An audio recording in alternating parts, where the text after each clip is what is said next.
See, in all these videos, whatever you have seen, we have come across heat, temperature, expansion, there are so many parameters we came across, correct? Now, we have to understand that how do we measure this heat?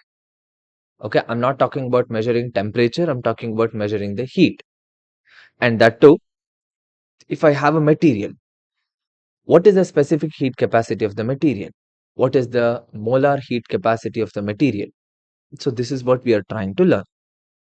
For this, we use the concept called as calorimetry. Okay, now calorimetry is meaning what? In this, we try to understand how that specific heat capacity of the substance can be calculated. In the sense, whatever the heat is being lost by a substance, the other substance is going to gain the heat. That means this is called as conservation of heat energy. No heat is, destroyed or gained. It is just being transferred from one body to another body.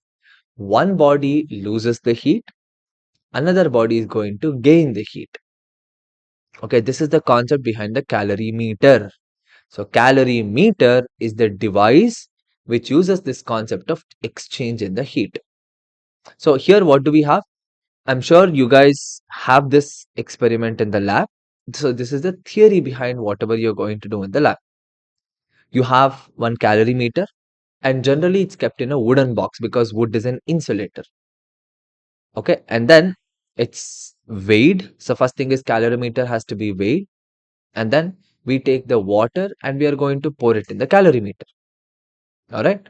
Now, in this, what we have, you have a heated substance, and then you have water in the calorimeter. You're going to heat a substance to a particular temperature, and you're going to put it in the water.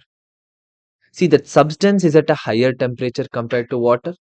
So it is going to give out the heat, or rather than telling give out the heat, the water is going to absorb the heat energy from that substance till both of them will come to a normal temperature. Okay, so this is the concept behind the calorimeter. Now look at this one. So this is the formula what you are going to use to calculate the answer. Now there are a lot of variables here, correct? So let's try to understand what are these variables. See, the first variable what you have, m1, which is the mass of the water. Then you have w. See, w is also quite important here, which represents the mass of water equivalent to calorimeter plus the stirrer. So you have that stirrer in the experiment. If you do it in the lab, you guys will get to know what it is. Okay, m2 is the mass of the substance. Okay, and then T, small letter t, that's the common temperature. After a period of time, the substance is going to come to the same temperature as that of the water. So T is the common temperature.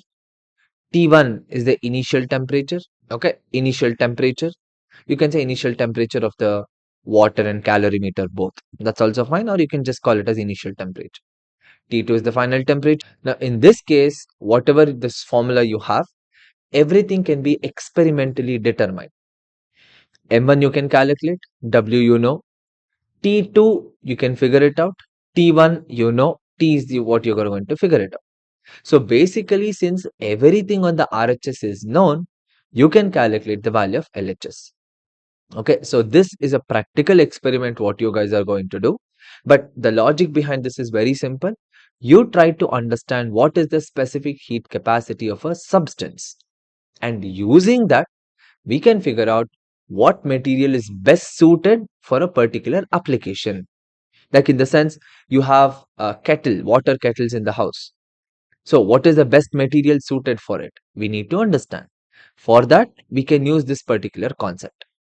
Okay, so this is the concept of calorimeter and the principle used behind this calorimetry.